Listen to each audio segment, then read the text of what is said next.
a triangle in there. No, I'm just playing. But there is a triangle there, but there isn't a triangle.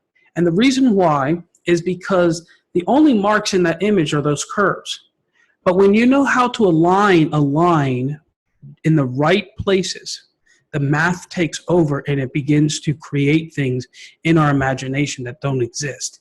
That triangle doesn't exist. And so by aligning those three circles in such a way, it puts something in us that we feel, that we see, that we're certain is real, but it doesn't exist. Okay? And that's one of the amazing little powers that artists have when we start thinking like a designer. And what you're going to learn when we get into the analysis, you're going to see the master artists, how they're spending a lot of time managing the invisible part of a painting, just like this. Okay? So the other part that we're going to look at is space. How do you organize space to tell your story? And then we're going to look at values. Okay, so we're going to go through 5 images, and I'm going to show you how the artists use these elements to convey their story. Now, quick question.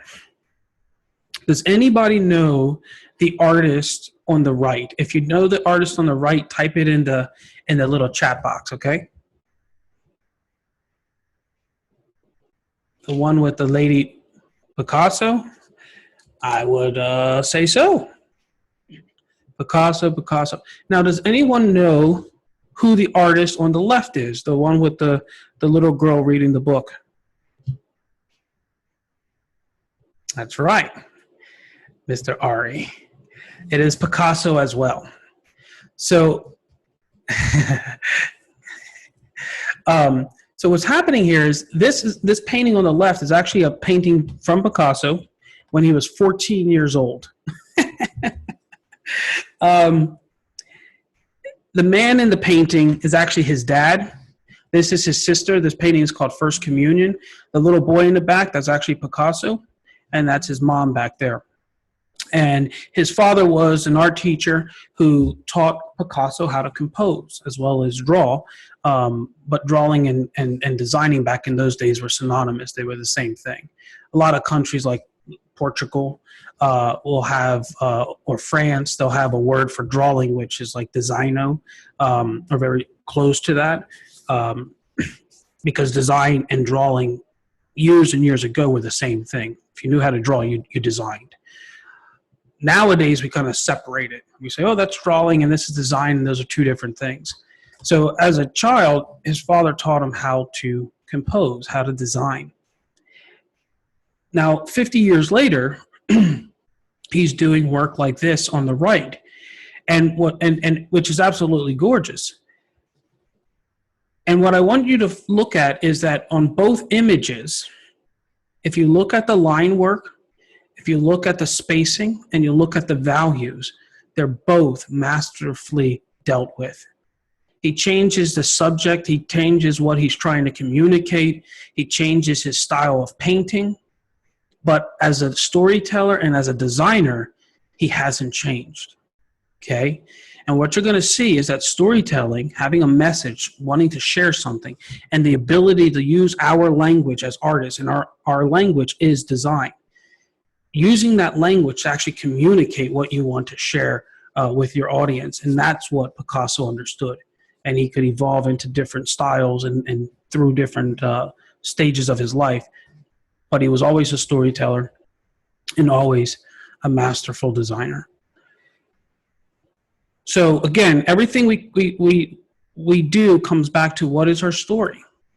Now, a story can be a narrative, like let's say if you're an illustrator, that tends to be more of a narrative story. A story could be, as Cezanne said, a sensation. When he paints, he wants you to feel a certain sensation.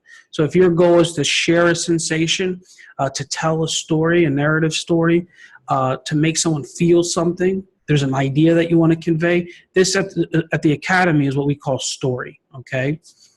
And we're going to use line, space, and value to articulate that story. So what is a line? For our purposes, a line is a mark, a thrust, an edge, or an alignment that leads your eye, okay? So here, for example, is a line. The line is what's in purple. A mark are the dark blue. So you have a small mark, a longer mark, and you have a point, okay? If I remove the purple line behind it, you can still see the three marks, but you still feel the alignment. You still feel the line. That's the invisible part of that that's created when you put those three marks together, okay? Here you can feel this curved line moving through this top example, but in terms of marks, we have a picture of a dog, a long mark, and three dots.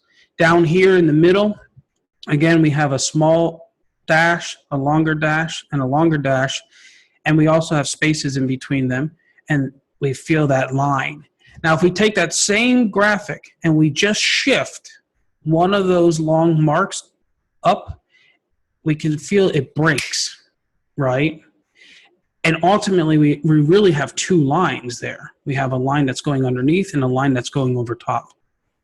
And so this is why it's very, very important that we manage our lines, because if you shift a line, it can totally change an image. And so that leads us into this part of the presentation. Do you guys know who this artist is? Norman Rockwell?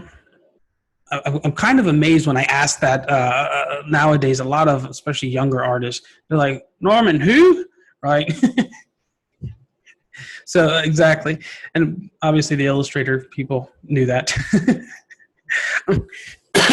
Excuse me. Yeah, Rockwell happens to be one of my favorite artists. And this is a brilliant piece. He was a master composer. In his autobiography, he said that he doesn't think about color or texture until his drawing and his design are perfect. And so he wanted to make sure the drawing part was making sure that it looked like what he wanted it to look like. And the design was to make sure that it was telling the story that he wanted you to know or to feel, okay? So let's take a look at, very cool. Let's take a look at how he does this. Now, in this image, we see these two football players, right? And this referee. And I can imagine Norm, that's what I call him. He calls me Don, I call him Norm. And we're on a first name basis like that. But I can imagine him sitting in his studio office and the art director of the Post calling him and saying, Norm, we need to celebrate football or do something with the football. And he has to come up with this idea, okay? And I can imagine him being in his studio, sitting back in his chair, looking at a blank canvas or maybe a sketch pad and just thinking like, what is he going to do to come up with an idea for this for this image? And maybe he's pacing through his studio instead of sitting, and he's flicking a coin, while he's thinking, and he goes, Eureka! He gets this brilliant idea. He's gonna do a painting. He's gonna call it the coin toss, because the painting isn't really about the football players. It's about tossing the coin. So how does he gets the idea? That's the story. So how in the world is he going to compose this thing? How is he going to articulate it? How is he going to tell this story? First thing, how do we make, I'm going to turn to the side here for a second, make this coin flip, okay? When you do it, you feel your body language kind of curving out. And so that's the first part of the design, is he has these people in this image, but what he really wants you to feel is this curving, this tossing of the coin. And you see how it starts. When we read a painting, we start on the top top left-hand of the page because that's how we read.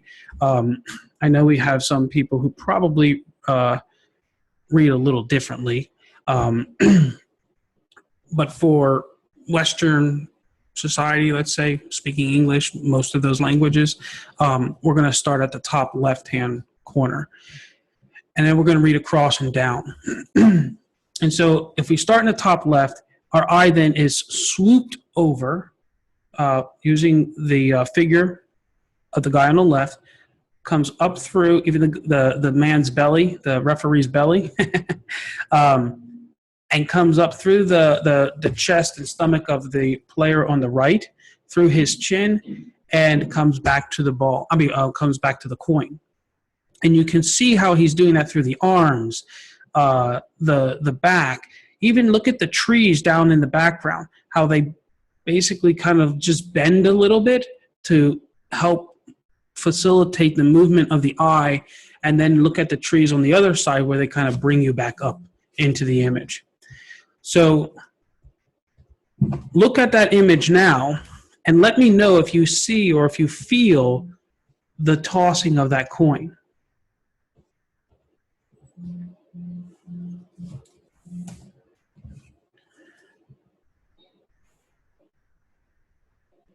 Do you guys feel that? Yeah, right? It's kind of cool. So now, once the coin is up at the top, what happens next? Well, when that coin, let me find a coin on my desk here. When that coin flips, and if you guys are artists and you want to make sound effects, it's a great thing to do. So, right? Oops, you see what happened? It just fell. When it falls, it drops. So how does he create the sense that that coin drops? Boom. He creates the figure in the center with many, many, many vertical thrusts. Boom. And he's lucky because a referee happens to have a shirt with vertical lines in it, with stripes. Now, if the referee didn't have it, it wouldn't matter. He would have still figured out a way to compose the image to give you that vertical thrust, right? That coin is coming down at a very, very fast speed and bam, hits the ground. You can see it from his legs, the markings inside of his shirt. Look how rectangular his head is. Just bam. And there's not many, many horizontals that are in the way of that path. So it's just a quick bam, and it falls at the feet. So when you put the design together, this is really the spirit of the painting. It's this bam, right? So you guys feel that? Do you see that? And now here it is by itself. Now look at that image and tell me if that thing doesn't move. That thing is alive. It's moving. And see, what happens is, if you don't know how to read a painting, if you don't know how to read design, right? If you don't know how to read a painting, if you don't know how to read design, it's like going into a library and looking at a bunch of books. And you can appreciate the book. You can say, wow, this is a really beautiful cover. You can even look at it and say, look at these beautiful letters inside, right? And you can really appreciate the book. But if you can't read, you cannot decode or unlock the power that's in that book. That book could change your life. Same thing with a painting. If all you're looking at is a surface image of it and saying, oh, it's a coin toss and there's football guys and a referee, neat, then you move on. But when you know how to read the design, all of a sudden the thing comes alive. It's not just a still capture of time, like in a moment of time, like we think of with a photo, with a camera. It becomes an animation, right? It becomes alive, something that you can look at and feel and enjoy and really get a sense of. And so this is the kind of stuff you're going to see throughout this presentation. I love this guy. He's just brilliant. So again, everything comes back to story. We saw how Norman used line to help tell that story. Obviously, we could have gotten into spacing and value, but I want to take it easy on you guys first, you know. So here's another awesome illustrator. This is Maxfield Parrish. this, just look at it right now in terms of line, okay? Just kind of think about what we were just doing in the last image. And what you're going to notice is that there's this thrust, this diagonal thrust that's just moving through the image, okay, on this angle. I'm going to go back. Do you guys see that now? I mean, once you see it, you can't unsee it. So you can type in the chat if you see that, if you really feel that thrust. We call it a thrust. Okay. Now, when he has this thrust, let me go back. He's moving us in a certain direction. And in this image, if we look at the surface of this image, what's happening is this painting is called Ecstasy. I don't see it yet. Oh, okay. Let me, oops. Okay, do you see the thrust now, Marianne? You see, like, okay, cool. So now we're starting to feel this thrust, okay? And the name of this painting is called Ecstasy. And obviously ecstasy is about this lifting off the earth, right? It's like this lifting off, feeling light. And he achieves it. But how does he achieve it? If you look at the image, the woman's legs are planted flat on the ground. So she ain't going nowhere. She's not floating in the sky. And yet we feel it. We feel the ecstasy. So the first thing he does is he repeats this thrust.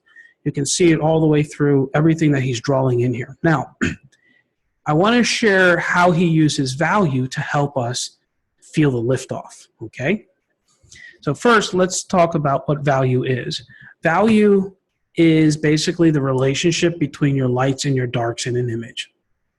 Hence, the picture of the zebra, okay? It's just the relationships between your lights and your darks. The system that we use at the Academy, a 9-step system from white to black. The reason why we do that is because you have a 50% in the middle, okay? Around your 7 and your 3s, there's 25%. And then with your 4 and your 6, those are your golden section ratios. So they come out to about 62% and 38%. And then you have reciprocal relationships are here, which I'll get into when we get into the grid work at the end. So that's the reason why I like using the 9, because it ties into the grid work that we do. Now, what's important about values is that you have to know the relationships in that you're composing. And one thing that composition is all about, and remember this, that composition is all about relationship management. How do you manage the relationships between line and space, or space and value, or value to value, or line to line?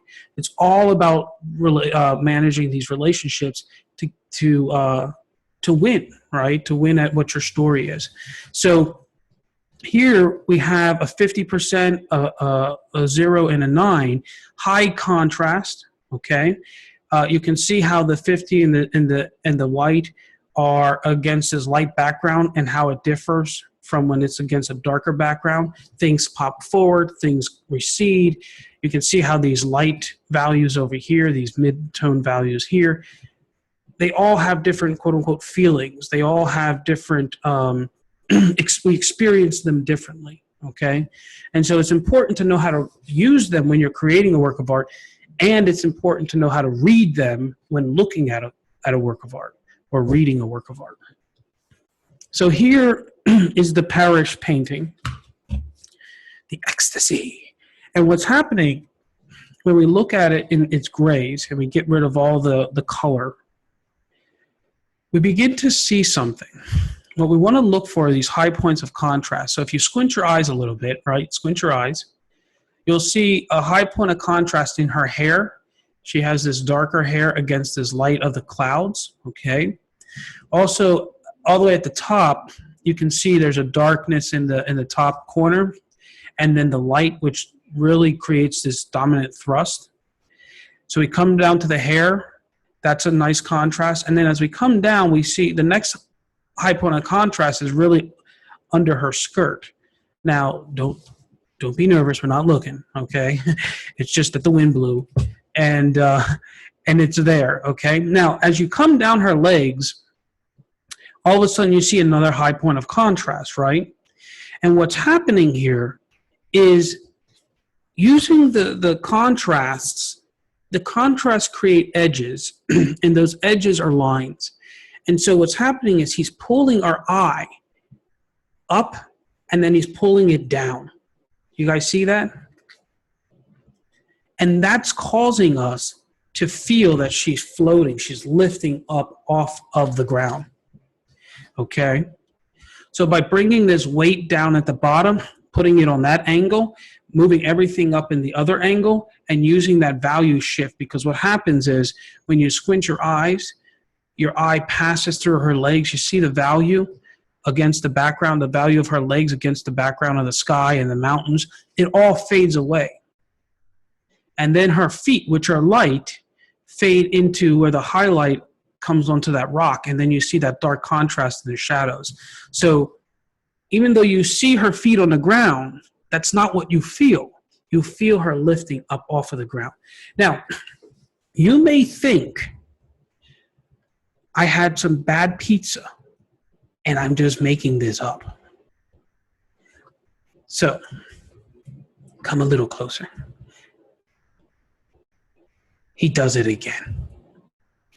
This is another Maxfield Parrish painting, and he uses the same principle. This is actually called Icarus. Now, we all know the story about Icarus, how he made the fake wings and he wanted to fly in the sky, right? So the whole story is about literally this guy like leaving the earth to go fly in the sky, right? So what's beautiful is, let's look at the design. High point of contrast at the top. His head becomes like a, what's this thing called? Like a plumb line, right? Like a focal point, a fulcrum, I mean. So this is where your eye goes. And as your eye is looking here, it's looking across, it's seeing the birds, okay? So his mind is with the birds. That's what this is communicating to us. We feel this dominant thrust coming through. You see how that's working? Your eye is moving in that direction to the birds. His mind's with the birds. Now, I have a diagonal here. A horizontal. It should be a little bit more of a diagonal. You can see here, but you'll get the drift. And you can see he's doing the same exact thing. He's lifting the Icarus up off of the plane that he's standing on, even though what you see, his feet are on the ground.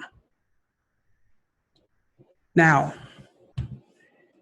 he brings in temperature, color, and he makes the skin color of Icarus the same as the cloud. So there's a value, in terms of value, they're very similar. In terms of color, they're very similar. And then what he does is he has Icarus holding a sword. Does Icarus need a sword? No, but he gives him a sword. Why? Because when you squint your eyes right now and look at this image. And when you squint your eyes, you can actually see the sword feels like Icarus's feet, and it makes him feel like he just took off, he just levitated up off the ground. Do you guys feel that? Do you see that when you squint your eyes? Now he's not on the ground. Let me know in the chat if you guys see that. Yeah, that's cool, right? This is what design and composition gives you. It allows someone to experience the thought, the story, not just, oh, that's pretty. This has nothing to do with his painting technique. I mean, obviously, he's a great painter, but you saw the Picasso. You can take all the classes in figure drawing and become this amazing figure artist if that's what's important to you. You could take all these classes in painting if that's what's important to you. It doesn't matter your medium. It doesn't matter how well you draw the figure. Most of art history, people, even though they could copy a figure, they stylized the figure. They were designing the figure. They were trying to get what they considered beautiful or aesthetic or aspective, right? They were trying to communicate something. They were not trying to copy what they were seeing. When you copy, let's say you're in a figure drawing class, or you might have hired a model to come in, and you begin to copy her flesh, her eyes, her nose, or maybe you're getting commissioned to do a portrait of a family portrait, or, come paint my kid or whatever, right? And you're focused on getting the likeness, making sure the eyeballs and the nose and the teeth are right. If you don't know how to compose, then you will not know how to incarnate the personality and the energy or the spirit of that person into that canvas. If you're a sculptor, to know how to incarnate the spirit of that person into that piece of marble. All right.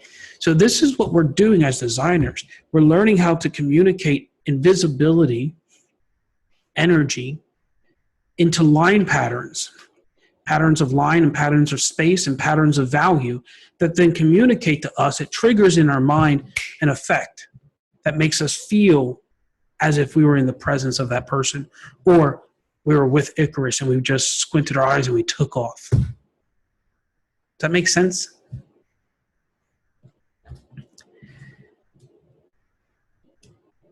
All right, so we come back always to what is our story, and we use line, space, value, color, but really color for most of art history wasn't a factor, okay? It was line, space, value. You can use amazing color, but if your values are whack, your painting sucks. It's just that simple. Nobody can read it. They can't, it's not clear, okay? You might be able to write the most beautiful A, B, C's, but if every word you write is only using A and B, then nobody knows what the heck you're talking about.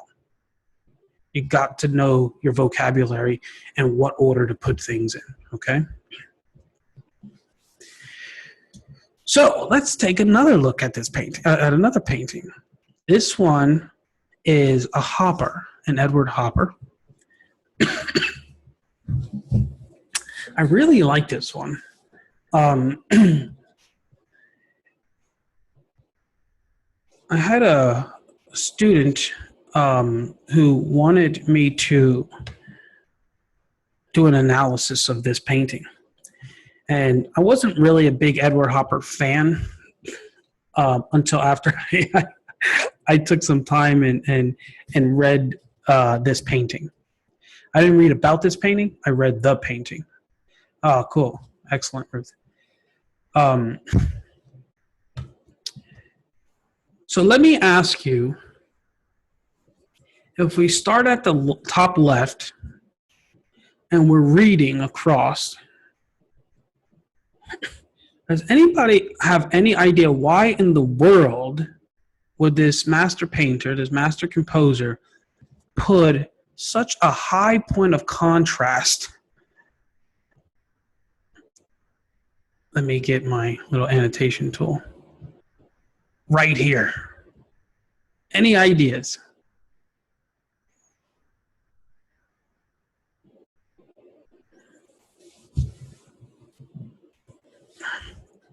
If you have any ideas, you can just write them in the comments. Uh-oh, I'm doing too much there.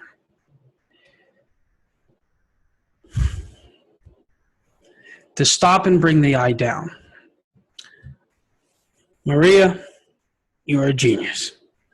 To bring your eye across and stop. Exactly. That's exactly why. I mean, it makes no sense. And we don't know what it is. It could be a big building. It could be a high rise, whatever it is. But he goes from this mid-tone value, this subtle value, and he gets lighter. He goes from a cool to a warm. And then he hits you right here. And yes, and the reason why he does that is because once you stop here, we call it line inertia. A line set in motion stays in motion until another force outside of itself comes and stops it. And at the point in which it stops it, what happens? You go down. Now, So your eye is going to travel down through it. It travels through this area because the values in this area are so low in terms of contrast that the value here between this dark and this lighter red is much stronger. And so this creates a line that moves your eye from here to here. Let me draw this out while I'm talking, okay? So what we've done is we've, let me grab here. Our eye comes across here, it stops here, and comes here, okay? Now, what I want you to see next is the positioning of these windows. So he creates this angle,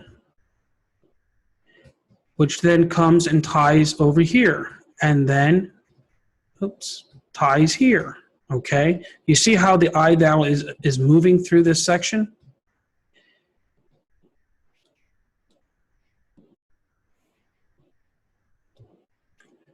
And it has this flow. It's just moving through this flow. And when we convert it to lines, the eye comes across, it comes down, and then he moves us back to the left-hand side of the painting. Yeah. Now, when he moves us across, you have to ask yourself, why? Why would he do that? I mean, when we go back to the original painting, you can see this shadow. It doesn't make any sense why it's there.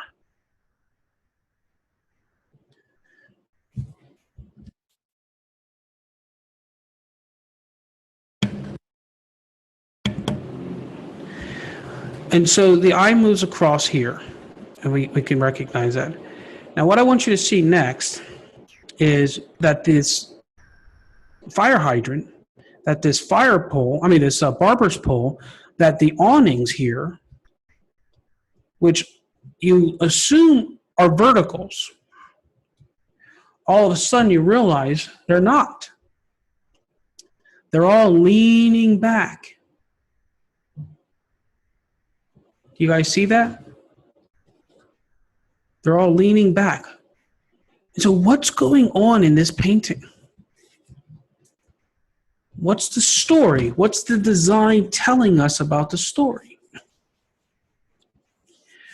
Something is washing over this scene.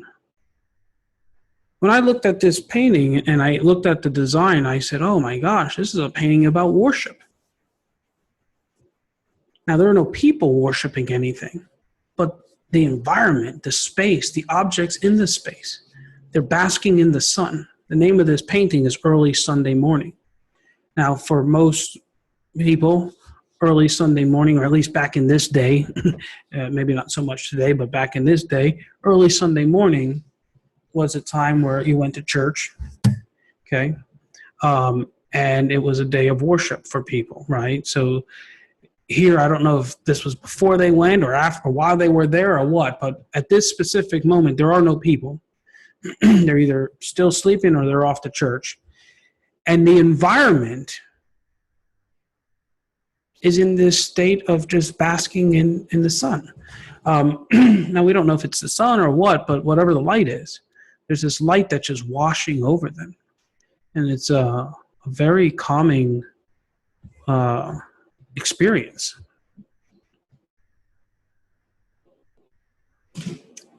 Yeah, and a day of rest. Absolutely.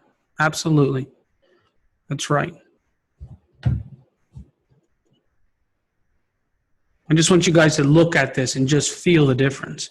I mean, we saw the parish where they're lifting up and it's animated. But this, it just puts you in a very, very different state. And it's not because, oh, the windows are black, there's nobody there. It's the design. The design is what makes you feel the painting. Not the images. The images are symbolism. Symbolism doesn't make you feel anything unless you know intellectually how to decode what that symbol means.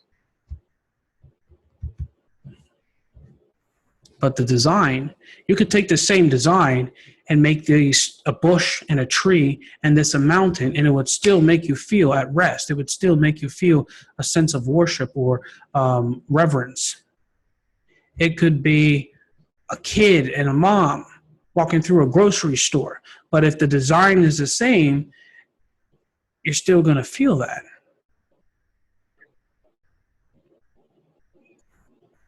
So in a way, this is the body, what you look at of the painting. This is why they call it a body of work, right? But the spirit of this painting is what communicates to the people. And this is the part that, we're taught, paint your feelings, But we go back to the Degas quote, which is, painting is not about what you see, it's about what you make other people see. So a painting is not about what you feel. Who cares what you feel? If you can't make another person feel that, then you're not communicating. And that's what we do. We communicate visions. We get a vision, we get inspired, and then we communicate that. And just a side note on the word inspiration, it means to be in spirit, right? To be in spirit. And a spirit is the energy that activates or animates a thought, a feeling, an idea. So you need to know what it is that activates that feeling, thought, or idea. And when you do, you translate that in the language that we have, which is a language of line mark making, and you create patterns that trigger that feeling, idea, or thought. Okay? And so that's the inspiration process. You want to get inspired, spend time in that inspiration, and then figure out what patterns of line, space, and value are helping you trigger that feeling. And then you put that in your artwork. Yes, the horizontal thrusts, Ruth, do add to the feeling of being restful, because horizontals communicate a sense of calm, peace, rest, where verticals are strength, diagonals are active. Okay. So again, we come back to story, line, space, and value.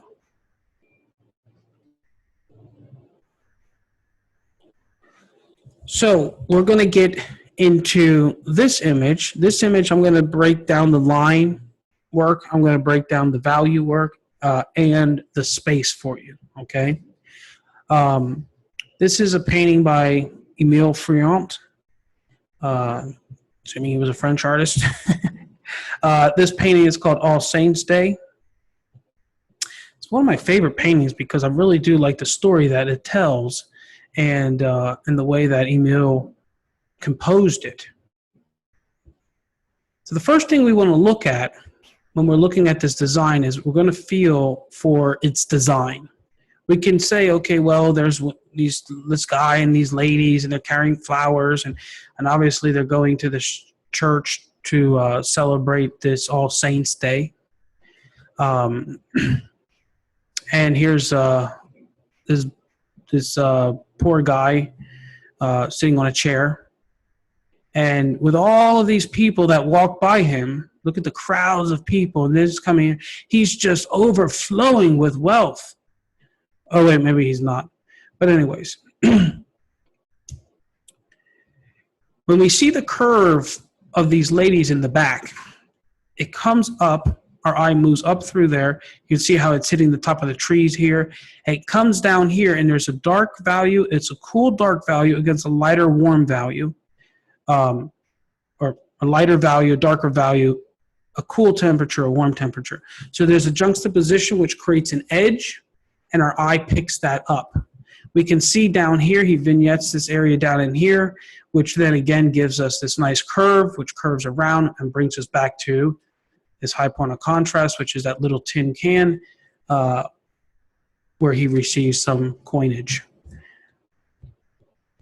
Do you guys see that? How the eye moves, it connects up and over. Now, in terms of design, we would have to ask ourselves, why did the artist, the composer, intentionally create this arc? And the reason why is because he wants us to feel that these people, the adults, are ignoring this man. And the way you do that is you don't look at him, you look past him. You look up and over. Nothing to see here, just keep on moving. Okay? So how do you convey that feeling? Well, you connect the back of them to this, which brings you out over here. He just moves, he teleports you, these people from here to over here. And you don't really look at this guy. Now, ultimately, you come back because it does come back in, and then there's other design elements, which I'll show you here. So he has this dominant vertical, which comes down, and then into this arm, which again brings you back to the alms, meaning what is this guy saying? And what is the design saying? This guy is asking for your help.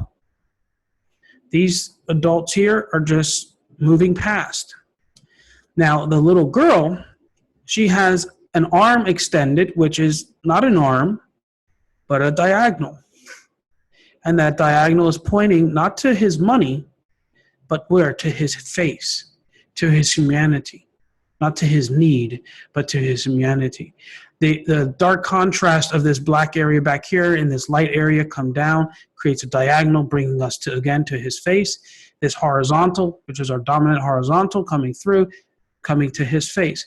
Her attention is not on giving him money, but focus on his humanity. It's beautiful. When you know how to read these essays, these weren't just people who knew how to paint. They were actually communicating something very profound. We could have a conversation about this today.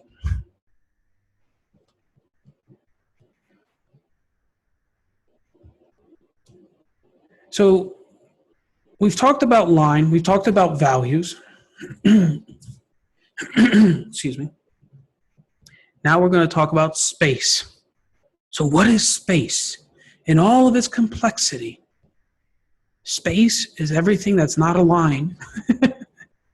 It's the invisible part that's around a line. Now we could go in talking about shapes and spaces and negative spaces and positive spaces and all kinds of spaces and shapes and forms and all.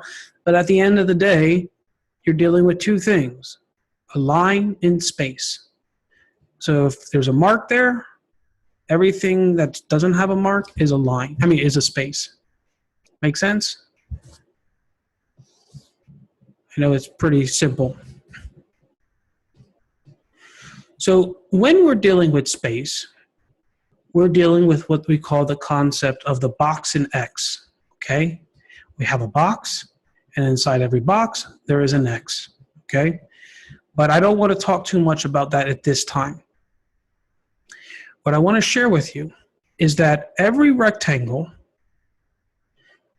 and we're going to call it either the main rectangle or the mother rectangle, okay? So in this case, the rectangle of the whole entire work of art would be the mother rectangle. It has, in this case, a height. The height is the shorter distance. We don't want to talk about the width because that's the longer distance. So we want to look at the short distance, which in this case, in a landscape orientation, is the height. Now, if we take that height and we come across the same width, where the height and the width are exactly the same, we have what we call a square. And in a rectangle, you have one square and you have a square that comes from the other side. They're called rebated squares, okay? An amazing tool for us to understand how things are composed. And inside that mother rectangle, if we take that horizontal and we flip it, if we take that landscape orientation, we flip that same rectangle and make it a portrait, meaning making it from horizontal to vertical, and then we shrink it down so that the new height of that rectangle is the same as the height of the mother rectangle, then this new rectangle is what we call a reciprocal rectangle, okay? Or we can call it a daughter rectangle. So what all three of these have in common is that they all share the same height. It shares the same width. The width is the same as a height. And this rectangle actually shares a couple things. The daughter shares that the fact that these diagonals inside there are exactly the same diagonals as these in the mother, except that these are the horizontal orientation. These are the vertical orientation. Does that make sense? Before I go on, I want to make sure that you guys get that.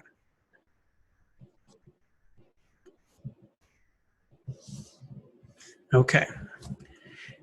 It's weird. This stuff is really, really complicated, and it's taken me 25 years to kind of like boil it down to like kindergarten language. But in its simplicity, you get it and you can use it. And that's what's most important, okay? My success is in making sure that you get it and you can use it, not making you feel dumb. So here is the mother rectangle, the main rectangle, okay? And Emil comes in and he takes that rectangle and he flips it and he gives us one reciprocal. Now notice that this reciprocal gives us a vertical coming down the edge, which separates the women from the little girl, like a surgeon. So when someone asks, well, did he do this intuitively?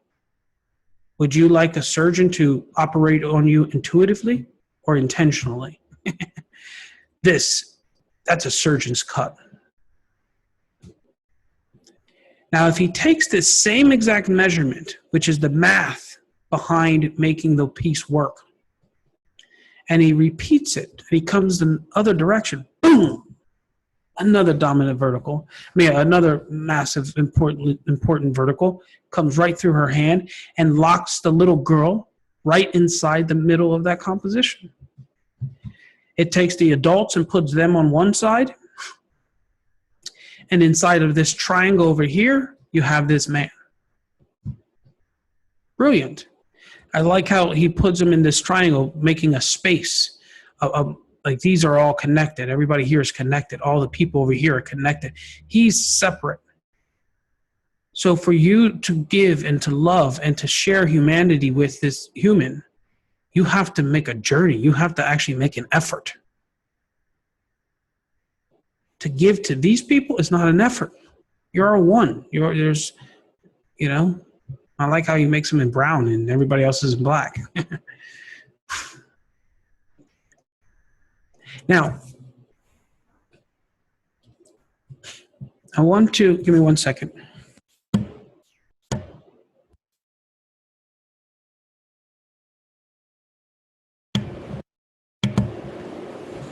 All right, so now we're going to take a moment and look at some values, how he's using his value strategy. So he uses really three major things of value here. One, a light rectangle against this dark, so that we know that he's asking, he's begging, he's asking for money or whatever. And he uses the value shifts to bring us back into that place.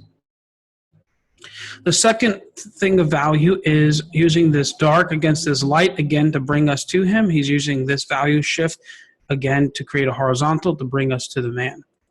But here, inside of the little girl's hand, I'm going to go back. You can see there's a little cut. And I remember looking at this and saying, oh my gosh, I found an error in Emil's painting. I don't know why I was laughing at that time, like I was taking over the world, but I was. So I'm looking at it, and then I said, wait. This is a master composer. You don't make mistakes like that. So I had to investigate, and I looked closer. Do you guys see the little cut in her glove there?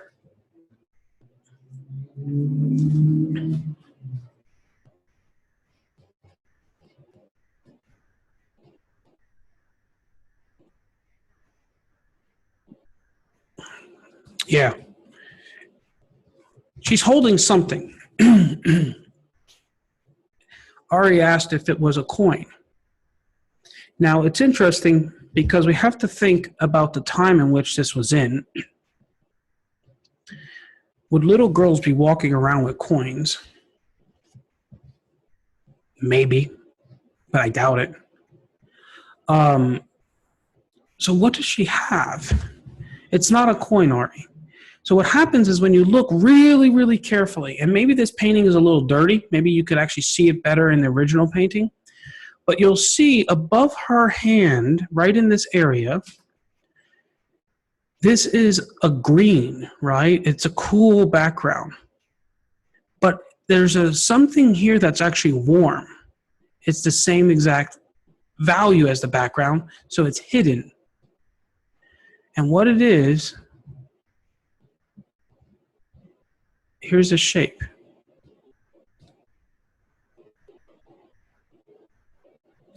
It's a flower. That's exactly what it is. So remember the story here.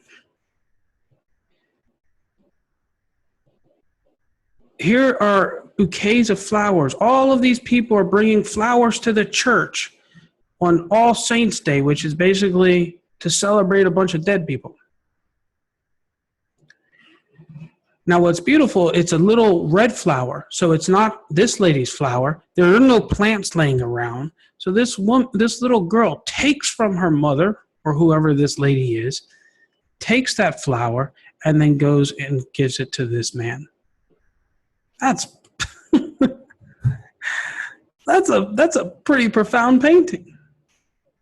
Now, if most people walked into a museum and saw this painting, they would probably spend about 20 seconds with this painting and move on to the next great masterpiece, because these masters engineered and spent so much time crafting these paintings for you to spend, 20, 30 seconds and say, wow, that's cool, and move on. And the only reason why we do that is because we're illiterate. We don't know how to read. We don't know how to read a painting.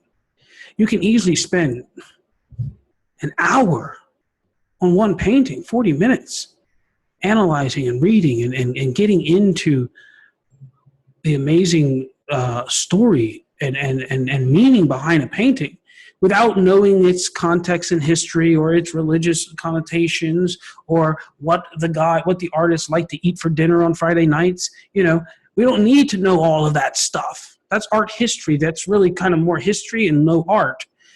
When you know how to read the art, everything's in there. And what's beautiful is you're actually having a conversation with the one who created it, the artist. I don't let's say created, but the one who composed it, which is the artist. You're in that moment. What was he thinking about, or she? I love this painting. Very cool. So again, we come back to story, line, space, and value. Now, guys, I know I've been talking for a while. I do have one other one that I can share with you. If you guys would like me to share that one, just let me know in the comments. If not, we can move past it. So just let me know if you want me to share another one. Okay, so Ruth says yes, and Mr. Ari says sure. Okay.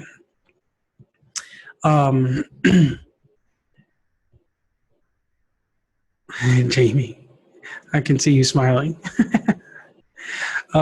Very cool. So I'll share another one with you then, okay? This one we're going to get into space a little bit more, okay? So again, everything comes back to story. Every question you ask in the designing and the composing process is, how does it support my story? If I make a mark, if I make a line like that, how does that line, where it starts, where it ends, the angle in which it goes in, how does that support my story? Every space, every value, how does it support my story? Okay. Now,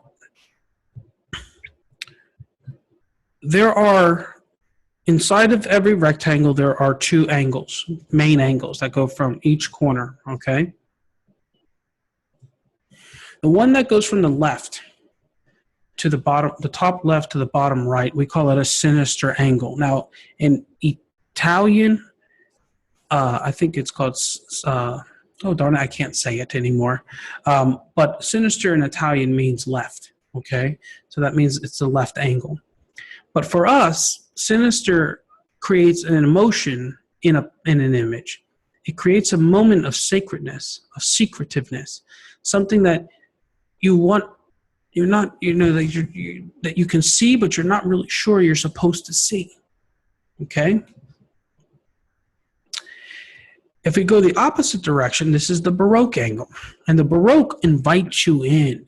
It wants you to explore and see everything. And one of the reasons why this works when composing is because as your eye travels from here down to here, it goes from that top left to the bottom right. It goes from the beginning to the end so quick that it only focuses on what's down here. It misses what you really are showing up here, okay? Let me see here. When we look at the Baroque, that's a different experience. Oops.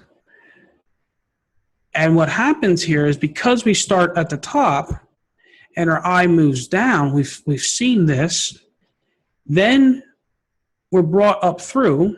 So now we're seeing this, and then we're brought back down, and now we're seeing this, okay? So basically when we go through the Baroque, we see so much more of the painting. We really see almost the entire thing. And so it makes us feel that when something's leaning on what we call that Baroque diagonal, it makes us feel that we've been welcomed in, that we're supposed to be looking at what we're looking at. If you're going to, let's say, illustrate an image of a guy on a couch with a woman watching TV, and you do it on a Baroque, you're going to feel like maybe you are a kid who walked in on movie night, and you're being invited to come jump on the couch and watch the movie. If you do it on a Sinister, you're going to feel like you walked in on a private moment, an intimate moment, and that maybe you should turn around and kind of get out of the room, Same image, just flipped. One has a Sinister, one's a Baroque. Totally changes the emotion of the image. So what we want to do then, again, is in every rectangle we have a Baroque and a Sinister. So I'm going to show this image by St. Thomas. It's a Caravaggio painting. And before I get into the spacing with the three rectangles, I want to show you the design. Now, obviously, this comes from the story of Jesus, where he comes back. He has a hole inside of his side, and Thomas is like, "You ain't Jesus, right? You dead, right?" And so he's like, "Come on over, Tom. Put your finger inside my hole." And I didn't think he said it that way, but and so you have these beautiful arcs coming through, because what Caravaggio is trying to get us to do is to spiral into this hole. And one of the nice things about the Baroque era, the time, is when they create these paintings, they were trying to create spaces for the viewer to feel that they were one of the characters. And so the whole concept of this painting is for us he's inviting us to put our finger in there, okay? You got to remember, at the time in which these were painted, there was a huge shift in the church. You went from the Renaissance to the Baroque. You really went from the Catholicism into the Protestants. And so you had the Luther come out. You had the book press invented at this time. Music changed. All kinds of government change. We went from this feudal system down into this merchant class type of democracies and things like that. So a lot of things changed at this time in the world. And so they were trying to bring the religion out of these cathedrals, in a sense, and bring them more back to the people. And so one way to do that was to create these big paintings that made you feel like you were in the painting, okay? So can you guys feel the curving? You can see the curves in the fabric and the arms. It's just spiraling you back into this hole. Okay. So now, so you can see that there. So now what we're going to do is we're going to look at the main rectangle here, and we can tell that this is built on a Sinister just because so many of the diagonals in this painting are on the Sinister. Are repeating this long Sinister. Now, what's interesting is everything above the Sinister happens to be Jesus's face. Thomas, I don't, maybe Paul, whoever these guys are, not Paul, Peter, whoever these guys are back here, right? But they're not important because on the sinister, we ride through quickly. And so what's important, what's sacred is this moment underneath the line. Now, once we get over here, he uses the math. He uses what we call a rebated square to bring us back in, and boom, strategically lands us right on the point in which you put your finger inside the hole, okay, inside the wound.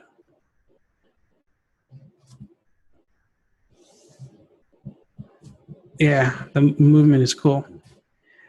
So now, once you have the rebated square to bring you back, now we come in and we look at the reciprocal, which brings you right up through into the place.